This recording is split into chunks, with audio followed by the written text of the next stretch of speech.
읽겠습니다. 야곱이 가나안 땅, 곧 그의 아버지가 거류하던 땅에 거주하였으니 야곱의 족보는 이러하니라.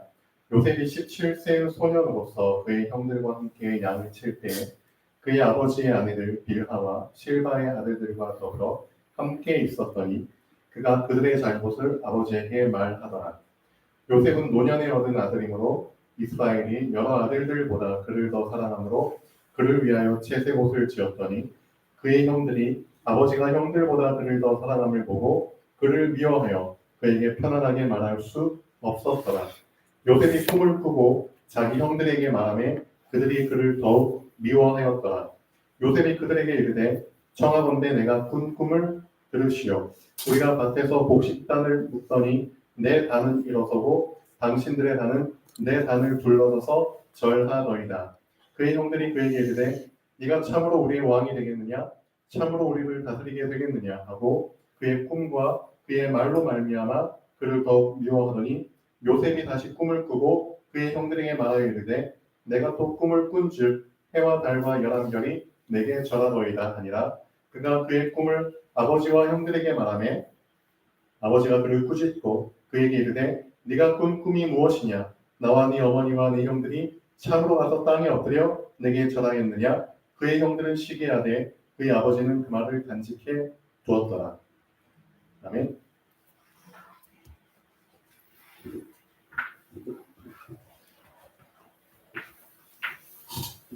자, 요셉 하면은 떠올라야 하는 단어가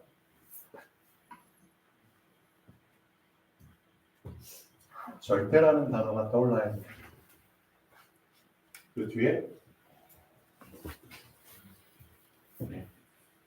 망대라는 단어가 붙어야 됩니다.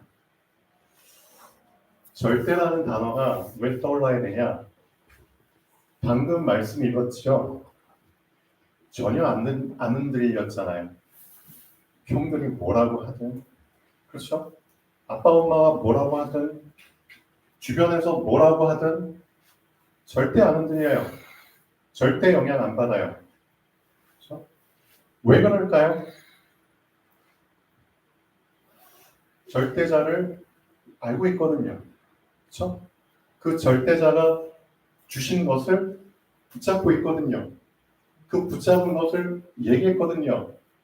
얘기했을 때 그 말을 들은 사람들이 그 말에 토를 달든 뭘 달든 상관이 없어요. 그렇죠? 우리도 마찬가지입니다. 실제 신앙생활에서 제일 중요한 순서는 이겁니다. 이거. 하나님과 나.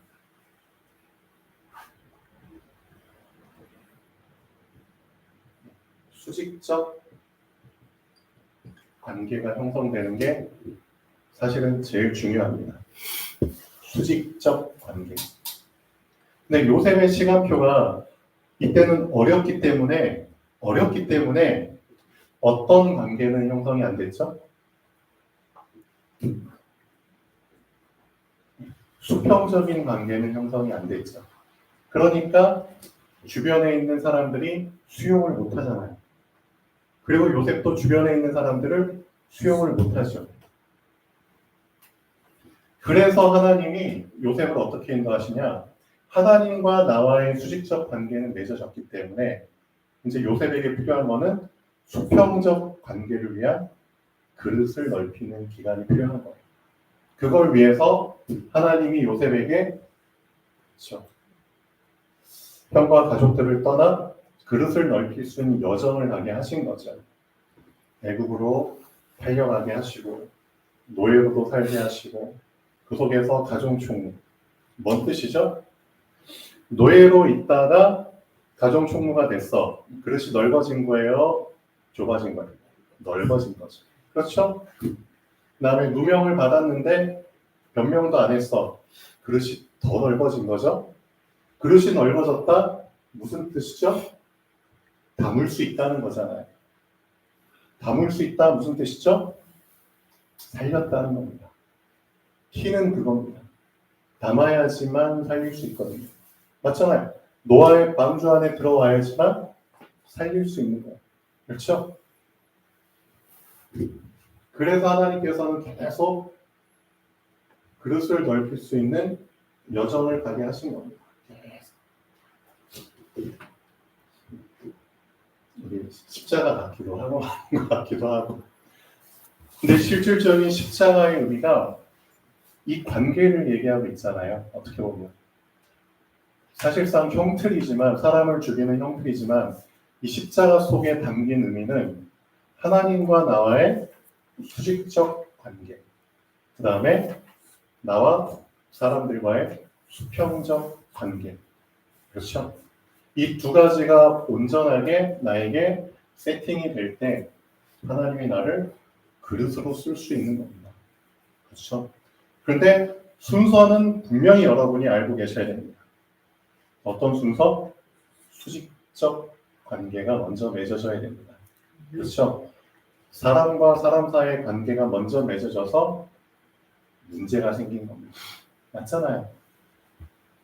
하나님과 나와의 수직적 관계. 그 관계가 어느 정도까지 맺어져야 된다? 절대적으로 맺어져야 됩니다. 이 하나님과 나와의 수직적 관계는 그 어떤 것이 흔들어도 흔들리지 않을 만큼 절대적 관계로 맺어져야 됩니다. 그렇죠? 그 부분들을 렘넌트 7명이 보여주고 있거든요. 요셉 절대 안 흔들렸죠? 모세 절대 안 흔들렸죠? 진짜 호렙산에서 하나님 만나버리니까 그때부터는 안 흔들리잖아요. 이스라엘의 수십만 명의 민족이 아니에요. 수백만 명이에요. 그 사람들의 입으로 다 모세를 공격을 했어도 모세 절대 안 흔들렸잖아요. 그리고 오히려 어떻게 했죠? 그 수백만 명의 입들을 모세의 그릇에 다 담았잖아요. 성경에 뭐라고 기록되어 있죠? 이스라엘 모든 백성의 온유함보다 모세의 온유함이 더 승하였더라. 그 정도입니다. 모세 한 사람의 그릇이 이스라엘 모든 사람들을 다 담을 수 있는 그 정도의 그릇으로 하나님이 모세를 성장시키신 겁니다. 렘넌트들의 특징은 이 두 가지 관계가 병행해서 그렇죠? 같다는 겁니다. 사무엘도 마찬가지죠. 다윗도 마찬가지죠. 여러분 다 알고 계시는 것처럼 이 관계 속에서 한번 해석을 해보십시오. 수직적, 수평적 관계 속에서 결국 이 두 가지가 만나서 그릇을 갖추는 겁니다. 맞잖아요. 높이와 넓이가 합쳐져야지만 그릇이 되는 거잖아요. 맞죠? 그러니까 신체 그릇의 관점에서 한번 보십시오. 이 그릇이 완성되기 위해서는 두 가지 관계가 되어져야만 되는 겁니다. 그리고 그릇이 완성되어야지만 실질적으로 하나님이 원하시는 그 일을 할 수 있는 겁니다. 어떤 일? 살리는 일. 담아야지만 살릴 수 있거든요. 맞잖아요. 물에 빠져가지고 막 허우적거리는데 담을 수 있는 공간이 필요하잖아요. 방주. 그렇죠? 그 방주와 같은 역할을 교회에서 해주는 거죠. 그럼 실질적으로 여러분 한 명 한 명이 하나님의 성전이고 교회잖아요. 그렇죠? 그러면은 여러분을 통해서 하나님이 살리는 일을 하시려면은 여러분이 그릇으로 준비돼야 되고 그릇으로 준비되려면 두 가지 관계가 되어져야 된다. 하나는 수직적 관계, 하나는 수평적 관계. 근데 이 관계가 어떤 관계 속에서 절대적 관계 속에서 그렇죠 되어져야 되는 겁니다. 어느 정도까지 절대적으로 돼야 되냐? 어떤 상황에서도 안 흔들릴 만큼. 그래서 렘넌트 7명은 이 모델적인 모습을 다 보여줬잖아요. 다니엘. 그렇죠? 어떤 상황 속에서도 죽음 앞에서도 사자고. 그렇죠? 사드락, 메삭, 아벤느고 어떤 상황 앞에서도 용광로. 그렇죠? 요즘 말로 하면 용광로잖아요. 풀무불. 그 앞에서도 전혀 막내가 안 흔들렸죠.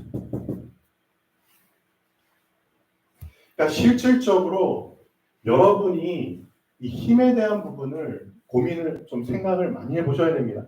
오늘 아침에 제가 카톡에 힘에 대한 부분을 올려드렸는데 실제 이 힘에 대한 개념이 되게 빈약해요. 사람들이. 물어보면은 어느 정도로 빈약하냐? 힘과 힘이 아닌 것을 막 섞어가지고 막 생각하고 있어. 힘이 아닌 걸 막 힘으로 착각하고 실제 힘인데도 그걸 힘이 아니라고 막 그렇죠? 부인하고 그 정도로 빈약하고 혼돈되는 상태 속에 있는 거 아니죠. 혼돈공허가 그 속에 서 힘을 생각하니까 될 수가 없는 거죠. 미안하지만 섞여 있고 힘에 대한 개념 자체가 섞여 있고요. 어느 정도까지 무질서하냐? 가장 먼저 붙잡아야 될 힘과 붙잡을 필요도 없는 것, 그러니까 순서에 대한 부분이 완전히 무질서하다. 그렇죠? 그러니까 이 부분들이 바로 딱 되어지지 않으면은 힘 발휘할 수 없습니다. 맞잖아요. 실제 여러분 그 자동차 출력에 대한 부분이 되게 중요하잖아요. 출력이 떨어지는 이유 중에 하나가 여러 가지가 있겠지만 출력 기름에다가 뭘 섞으면은 기름에 뭐가 섞으면 물이 섞이면 예를 들면 그렇죠? 기름에 휘발유에만 물이 들어가거나 그렇잖아요. 그러면은 그 비율이 달라지잖아요. 출력이 떨어질 수밖에 없죠. 섞이면 그렇게 돼요. 그렇죠? 휘발유에 경유가 막 섞이거나 그렇지? 그러면 엔진이 고장 나잖아요. 똑같은 거예요. 힘이라는 게 섞이게 되면은 제대로 힘을 발휘할 수가 없죠. 그래서 하나님께서는 여러분에게 힘 주시기를 원하시거든요. 진짜 하나님은 여러분에게 힘 주시기를 원하시는데 문제는 뭐냐? 하나님께서는 위에서 주시는 힘이 섞이는 걸 원치 않으시는 거예요. 그래서 너희의 그릇을 깨끗이 하라. 그릇을 준비하라. 그렇게 말씀하시는 이유가 여기 있는 거예요. 그 대표적인 구절이 예수님이 말씀하신 새 술은 새 무대에 담으라고 하신 말이 그런 말이에요. 진짜 위에서부터 주어지시는 그 새 술 속에는 생명도 들어있지만 능력도 들어있잖아요. 힘도 들어있잖아요. 우리에게 필요한 것들이 다 들어있잖아요. 근데 그것을 주시고자 하시는데 내 지금 주머니 자체가 낡았어. 그리고 이 안에는 덕지덕지 옛것들, 그렇죠. 술이 아닌 것들, 예를 들면 옛것들, 그런 것들이 막 들어있어. 섞인다는 거지. 섞였다. 이 섞여 있는 상태를 요한계시록 2장인가요? 3장인가요? 보면은 이렇게 표현하시죠. 섞여 있는 상태가 뭐다? 차갑지도. 그렇죠. 차갑지도 않고 뜨겁지도 않은 미지근한 상태다. 그렇죠? 하나님이 제일 싫어하시는 상태라고 말씀하셨잖아요. 어느 정도까지 싫어하시냐? 뱉어낸다고 하셨죠. 점잖으신 하나님께서 뱉어내신다고, 그렇죠? 예수님 되게 점잖으시다. 뱉어낸다고 하셨어요. 그 정도로 싫어하신다는 거, 구역질을 난다는 거예요. 맞죠? 왜 그러냐? 섞여있는 상태 전에 말씀드렸잖아요. 실제 하나님이 가장 싫어하시는 게 섞이는 것입니다. 성경 한번 잘 보세요. 섞여있는 걸 제일 싫어합니다. 그래서 하나님이 가장 먼저 하신 작업이 이 섞여있는 것을 분리시키는 작업을 가장 먼저 하신 겁니다. 분리. 그렇죠? 하나님과 하나가 된 존재가 하나님과 분리돼서 사단과 하나가 되어버렸잖아요. 그렇죠? 세상과 하나가 되어버렸죠. 세상과 섞여버렸잖아요. 그렇죠? 그걸 분리하는 게 먼저잖아요. 그래서 하나님께서는 분리시키는 작업을 하기 위해서 분리제로 예수님을 보내주신 거잖아요. 맞잖아요. 그러니까 실제 예수님이 오셔서 하신 일은 세상과 완전히 하나가 되어버린, 세상과 완전히 동화되어버린 인간을 분리시키는 작업을 하신 겁니다. 어느 정도까지 동화가 되어버렸냐? 완전히 영적 존재가 육으로 살고 있잖아요. 맞죠? 육이 전부인 줄 알고 살고 있잖아요. 그래서 가장 먼저 분리시키도록 우리 환기시킨 말씀이 그거예요. 너희한테는 뭐가 있어? 영이 있어. 근데 영이 있다는 사실 자체를 모르고 살고 있어. 영의 개념 자체가 죽어버린 거예요. 그렇죠? 그러니까 모든 걸 다 육으로만 해석해. 그래서 예수님이 가장 먼저 환기시킨 부분이 그거예요. 너희한테는 뭐가 있어? 영이 있어.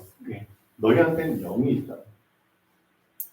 그 개념을 가장 먼저 얘기해 주시는 너희한테는 영이 있어. 너희는 어떤 존재? 영적 존재야. 근데 그 영이 죽은 상태에 있기 때문에 100% 육에 속한 자로 살고 있어. 그렇죠? 근데 영에서 난 것은 영이고 육에서 난 것은 육이야. 확실히 분리된 개념으로 말씀드리면 분리되기 때문에. 그렇죠. 그래서 너희들한테 중요한 건 뭐야? 너희 육 안에 있는 죽은 영이 살아나야 되는 거야. 그렇죠? 그래서 나는 어떤 영으로 왔다? 살리는 영으로 온 거야. 그렇죠? 살리기 위해서 온 거야. 너희가 실질적으로 영이 죽어버렸기 때문에 육과 완전히 동화돼 버렸잖아.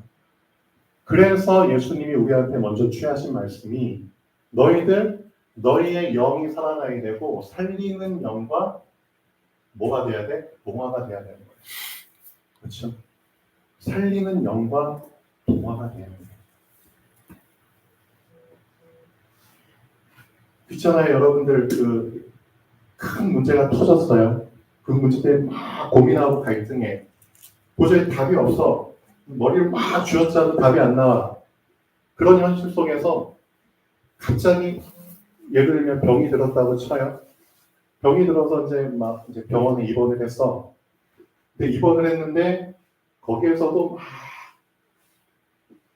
현실에 대한 부분 고민하다가 병원에 머무는 시간이 일주일이면 될 줄 알았는데 2주일, 3주일, 4주, 한 달, 2달, 막 1년이 넘어가. 그럼 어떻게 되는 줄 아세요? 병원에서의 삶에 동화가 돼버려요. 그리고 내가 고민했던 그 현실적인 부분들이 시간이 지날수록 흐물흐물해지죠. 그거예요. 하나님이 우리에게 지금 붙잡길 원하시는 방법이 그거예요. 결국은 내가 동화. 이거에 네가 어디에 동화되느냐. 너가 계속 현실 속에 빠져 있으면 현실과 동화되는데 거기에서 잠깐 빠져나오라고. 그렇죠? 빠져나와서 누구와 동화되는 시간? 살리는 영. 그렇죠? 하나님과 동화되는 시간. 그분의 그 맛있는 말씀과 동화되는 시간. 그렇죠? 그분의 은혜에 푹 빠지는 그리스도와 함께하는 그 시간을 한번 가져봐. 그래서 하루 일어났을 때 그 시작을 누구와 동화되는 성삼위 하나님과 동화되는 시간을 단 10분이라도, 단 30분이라도 좀 길면은 1시간이라도 가져봐봐. 실제 하나님과 동화되는 그 시간을 딱 갖고 현장 속에 가잖아요. 다르죠? 달라요. 뭐가 다른지 아세요? 하나님과 딱 1시간 동화되고 임마누엘 속에서 현장에 들어가잖아요. 그러면 나는 어떤 상태로 현장에 가냐? 그리스도와 동화된 상태로 현장에 가는 거예요. 그리스도와 동화가 됐다? 즉 왕의 상태로 현장에 가는 거예요. 정복자의 상태로 가는 거예요. 이게 되게 중요하거든요. 선지자의 상태로 가는 거예요. 밥을 가지고 가는 거예요. 그렇죠? 제사장의 상태로 가는 거예요. 그렇죠? 눌리지 않아요. 실제 이 동화라는 게 진짜 중요한 건데 실제 동화 속에서 사실은 힘을 받는 거거든요. 그렇죠? 여러분은 얼마나 동화된 상태에서 하루를 시작하십니까? 그게 아직도 안 되고 있다? 뭔 뜻이죠? 그게 아직도 안 되고 있다? 미안하지만 이미 관계 자체가 형성이 안 됐다는 거예요. 맞잖아요. 관계 자체가 형성이 안 됐기 때문에 형태가 없는 거예요. 형태가 없기 때문에 이리 치면 저리 치이는 돼요. 그 형태가 없는, 그렇죠? 관계가 형성되지 않은 것들을 다윗이 시편 1편에 뭐라고 표현했죠? 아기는 그렇지 않음이요 오직 바람에 나는 겨와 같다. 바람에 그냥 날리는 대로 그냥 가는 거예요. 그러다 흔적도 없이 사라져요. 죽어도 죽었는지도 모르고 어디로 사라져도 사라졌는지도 모르고 완전 잊혀진 존재로. 그렇잖아요. 관계가 형성이 안 되면은 그냥 그런 식으로 해서 잊혀지는 거예요. 하나님과의 관계가 먼저 형성돼야 됩니다. 그래서 진짜 중요한 부분은 뭐다? 섞여 있는 부분이 분리가 돼야 된다. 예. 세상과 동화된 부분이 분리돼야 된다. 그리고 하나님과 동화가 돼야 된다. 그렇죠? 되게 심플한 부분인데 이 부분을 실제 여러분은 알고 있어요. 제가 지금 말한 거 처음 듣는 거 아니잖아요. 이미 여러분은 이 모양 저 모양으로 다 들었고 알고 있어요. 그럼 여러분이 해야 될 일은 뭐죠? 진짜 동화되는, 그렇죠? 그 시간을 가져야 되는 거예요. 맞아요.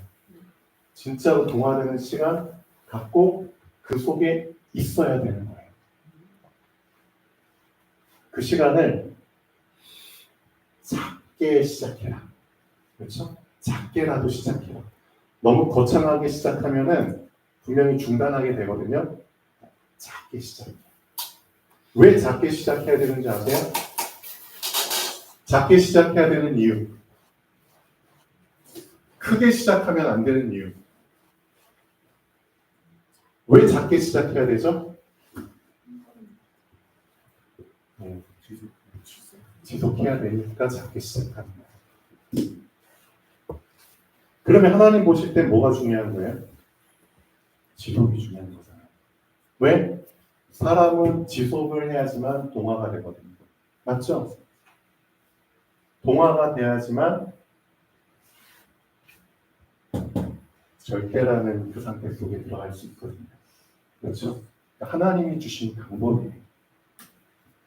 그래서 여러분들이 진짜 렘넌트의 언약을 붙잡고 다시 시작을 하셔야 됩니다. 성경에 나온 렘넌트들은 한 명도 빠짐없이 미리 절대자 속에서 동화되는 시간을 가졌다. 그래서 동화라는 말이 결국은 동기화죠. 동기화가 동화잖아요. 그렇죠? 그러니까 내가 하나님과 얼마나 동기화되느냐. 사실은 그게 모든 것을 좌우하게 됩니다.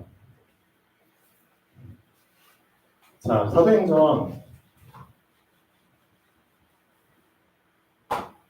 여러분 실제 현장에 가면은 수많은 사람들과 수많은 현장들과 사건을 만나게 될 텐데 실제 사도행전 1장부터 쭉 보면은 예수님께서 승천하시고 제자들 120명들이 이제 마가의 다락방에 모여서 오로지 저녁 기도에 힘쓰죠.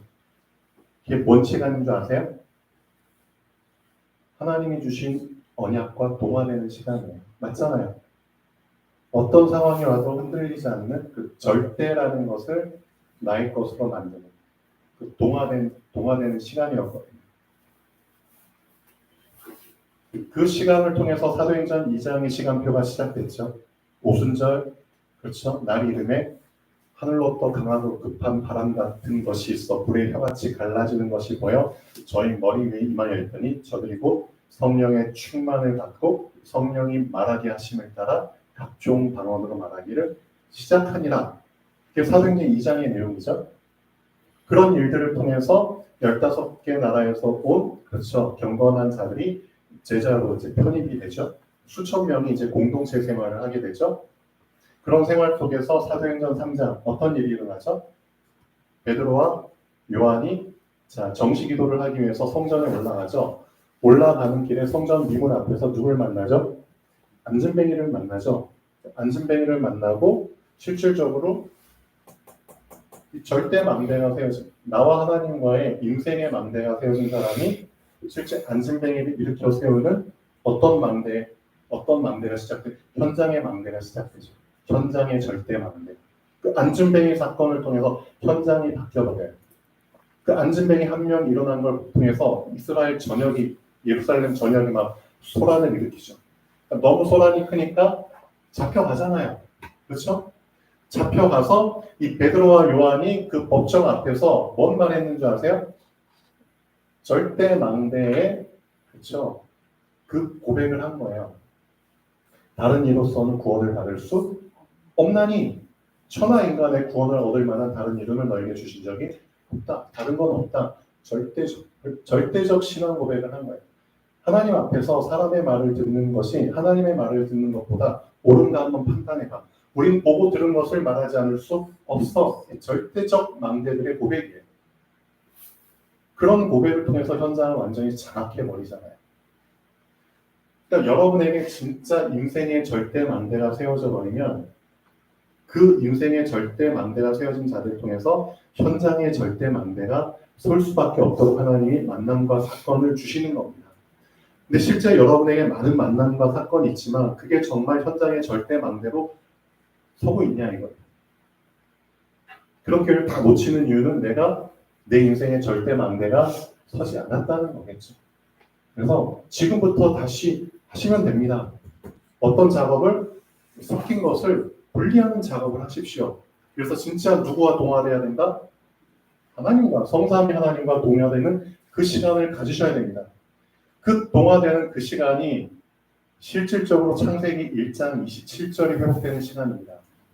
인간은 하나님의 형상이에요. 그렇죠? 실상과 형상이 완전히 하나가 되어버리는 저 동화되는 시간이에요. 그 하나님이 인간을 창조하신 그 근본 창조 원리, 그 시작이 제대로 회복이 되어져야 되잖아요.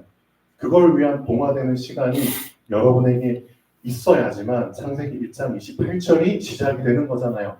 정복하고 다스리는 이 절대적 순서를 여러분들은 이제 붙잡고 다시 시작하셔야 됩니다. 그러라고 이 성경의 렘넌트들이 기록이 되어 있는 거잖아요. 그들의 삶이. 그리고 나서 또 어떻게 됐냐? 이 대제사장들이랑 이제 그 권력 있는 자들이 사도들을 또 잡아 가두죠. 그렇죠? 가뒀는데 어떤 일이 벌어졌죠? 응? 밤중에 이제 뭐 새벽인지 밤중인지 주의 사자가 와가지고 풀어주잖아요. 그 사도들을. 풀려나니까 다시 또 저작거리에 나가가지고 주는 그리스도 전하죠. 근데 이제 그 잡아 가둔 그 고위 관리직들은 감옥에 있는 줄 알고 다음날 일어나가지고 강수들한테 저 감옥에 있는 자들 데리고 와 했는데 강수들이 가서 보니까 오라 없어졌습니다. 뭔 일이야? 지금 그들이 어디에서 복음 전하고 있습니까? 제 저작거리에 가서 복음 전하고 있습니다. 그래가지고 다시 그들을 잡아가지고 법정에 세우고 이 이름으로 말하지 말라고 했는데 왜 또 나가냐 막 그렇게 하다가 또 사도들이 절대적 고백을 하니까 막 그냥 분이 넘친 거죠. 그래서 막 그때 막 죽이려고까지 했어요. 실제 죽이려고 했는데 그때 한 인물이 나오죠. 그 인물이 그 이름도 유명한 율법학자 중에 가장 촉망받고 유능한 그릇이 넓은 율법학자 바울의 선생 누구? 가말리엘. 가말리엘이 이제 그때 딱 일어나죠. 일어나가지고 그 분노한 사람들을 진정을 시키죠. 하나님께서 이 사람을 또 그때 쓰시잖아요. 모든 사람들에게 존경을 받는 율법학자였죠. 그만큼 그릇이 넓었다는 거고 생각의 폭이 깊었다는 거죠. 이 사람은 뭘 알고 있었냐? 전혀 다른 해법을 그 위기 속에서 딱 제시를 해줘요. 전혀 다른 해법을. 틀을 깨는 해법. 그게 우리한테 있어야 되는 거예요. 전혀 다른 해법을 줄 수 있다는 거는 섞인 상태에서 어느 정도 빠져나왔을 때 가능한 거예요. 이 가말리엘이라는 사람이 두 가지 예를 듣죠. 예전에 뭐 드다라는 사람이 일어났고 어떤 사람이 일어나가지고 막 백성들을 소욕해가지고 자기 편으로 만들어가지고 뭐 몇백 명 이끌고 다니면서 소란을 피웠다. 근데 어떻게 됐다 나중에 다 흐지부지 되고 뭐 죽임 당하니까 사람들 추종하던 사람들 다 흩어지고 그런 일이 일어났어. 이 말을 왜 하냐? 실제 지금 이 사도들을 통해서 일어나는 일이 사람에게서부터 생겨난 게 아니라 하나님께로부터 생겨난 거면은 너희는 절대 막지를 못할 거야. 오히려 막으려고 하면 너희가 하나님의 대적자가 될 거야. 맞잖아요. 그러니까 이 일이 사람에게서 났으면은 너희가 건들지 않아도 그냥 알아서 무너질 것이고, 이게 하나님으로부터 났으면은 그거는 절대 못 막으니까 가만 내버려고. 가말리알이 준 해법이 뭐죠? 사람에게서 났냐? 하나님에게서 났냐? 우리에게도 이런 시각이 있어야 되는 거예요. 육에서부터 났냐? 영에서부터 났냐? 율법 학자지만 이 정도까지 구분해서 그 사람들을 잠잠케 해법을 준 겁니다. 그래서 그 답을 듣게 되니까 이 사람들이 이제 움츠려들죠. 그리고 거리를 두고 그렇죠? 이 제자들을 보내죠. 그때서부터 실질적으로 이 사도들과 초대교회 교인들이 어떻게 하는 줄 아세요? 어떻게 했는 줄 아세요? 사도행전 5장 42절 한번 볼까요? 오히려 이걸 계기로 해가지고 이런 일이 발생해버립니다. 5장 42절. 그들이 날마다 성전에 있든지 집에 있든지 예수는 그리스도라고 가르치기와 전도하기를 그치지 아니하노라. 그렇죠? 오히려 불붙는 그 해법을 줘버린 거죠. 이게 만약 하나님께로 났으면은 너희는 건드리면 너희가 망하는 거니까 가만 놔둬. 그러니까 가만 놔두라고 하니까 실제로 이 초대교회 사람들이 어떻게 해버렸냐? 집에 있든지 교회에 있든지 24시간 쉬지 않고 그리스도와 동화가 되버립니다.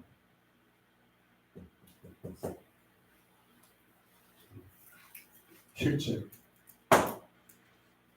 그러니까 여기에서 우리가 붙잡아야 될 게 뭐죠? 여러분들이 실제 육과 영에 대한 부분을 확실히 분리할 수 있으면, 그렇죠? 분리할 수 있으면 여러분의 영적 상태는 그리스도와 동화될 수 있는 그 기회가 주어지는 겁니다.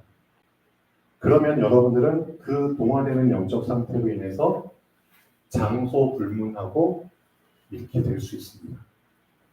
집에 있든지, 그렇죠? 교회에 있든지, 어디 있든지 확실히 동화되는 상태. 그렇죠? 이 동화가 가능할 수 있는 이유는 섞인 것이 분리가 돼야지만 가능하거든요. 맞잖아요. 그러니까 가말리엘이 사실은 섞인 걸 분리할 수 있도록 답을 준 겁니다. 그 시간, 그 답으로 말미암아 이런 일들이 일어나는 거예요. 진짜 집에 있든지 성전에 있든지 예수는 그리스도라고 전도하기를 그치지 아니합니다. 24가 돼버린 거죠. 그러니까 실제 내 삶이 24가 되려면 섞인 것을 먼저 분리하는 그 작업이 필요합니다. 그래서 예수님께서 요한복음 3장에 말씀하신 영에서 나는 것은 영이고 육에서 나는 것은 육이다.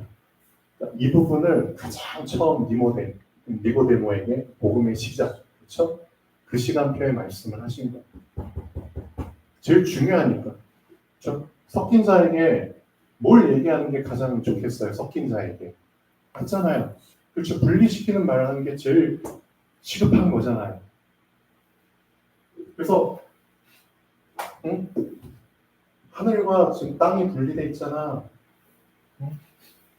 너희는 하나님께 속한 자들인데, 맞잖아요. 하나님께 속한 자들인데, 이 땅에 살고 있지만 하늘에 소속된 자인데, 땅과 동화가 돼버렸잖아. 그래가지고 하늘에서 이 땅에 동화가 돼버린 하나님의 잃어버린 백성들을 그렇죠, 건져내기 위해서 하늘에서부터 분리제가 온 거야.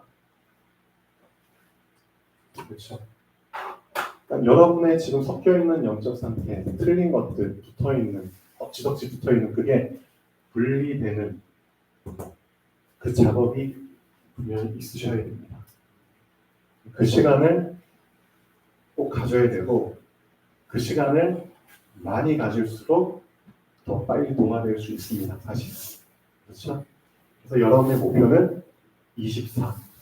그렇죠? 24 동화될 수 있도록. 그래서 용사님이 주신 방법 중에 방법이 제일 좋은 방법. 호흡과 동화시키다. 우리가 숨 쉬는 그 호흡과 동화를 시켜버리세요. 그렇죠? 호흡과 뭐를? 그렇죠. 기도를 동화시키다. 영적 기도와 육신의 기도를 같이 동화시켜버려라. 동기화시켜, 일치시켜버려. 그러니까 그 수준까지 갈 수 있으면은 왔다죠. 거기에 도전을 하시면 좋겠습니다. 해보십시오. 그렇죠? 그래서 그냥 숨 쉬다가도요, 진짜 이거 계속 해보면 의식하면서 숨을 쉬게 됩니다. 의식을 하게 돼 있어요, 진짜. 순간순간. 내가 그냥 숨 쉬고 있네. 순간순간 의식하게 돼요. 왜? 자꾸 기도와 연결시켜서 노력을 하다 보니까 의식이 돼요. 그러니까 숨을 쉴 때도 그냥 헛되게 들이셨다 내셨다 하지 않고 의미 있는 들숨과 날숨을 자꾸 만들려고 해요. 그렇죠? 기도와 관련시켜서. 그리고 한 번 쉬는 숨인데 최대한 그래도 제대로 쉬려고 해요. 진짜. 하다 보면 틀린 것들을 계속 고쳐나가게 돼요. 호흡을. 이건 제 경험이에요. 그래서 숨을 쉬려고 해도 좀 이왕 쉴 것 좀 깊이 쉬려고. 그렇죠? 깊이. 그 숨 공기의 혜택을 이 좁은 공간에서만 혜택 받고 끝내면 안 되잖아요. 응? 그럼 저 말단에 있는 내 몸의 지체들은 화가 나잖아요. 그렇죠? 얘만 편애하냐? 그렇죠? 폐하고 가까운 데 있는 놈들만 편애하고 저 말단에 있는 놈들은 야, 공기도 공급 안 해줄 거야? 아니죠. 깊이 숨을 쉬셔서 몸 전체에 산소가 공급되도록 하셔야 됩니다. 차별 두시면 안 되죠. 내 몸에 있는 모든 지체들한테 골고루 산소가 공급되도록. 자, 기도하겠습니다. 창조주 하나님, 정말 감사드립니다. 렘넌트가 미리 가져야 되는 힘, 그 힘에 대한 부분을 하나님 정확하게 붙잡을 수 있도록 하나님과의 수직적 관계가 절대적 관계로 붙잡혀지게 하여 주시옵소서. 정말 하나님과의 동화되는 그 시간이 이제 다시 시작되기를 원합니다. 그 시간이 있게 하여 주시옵소서.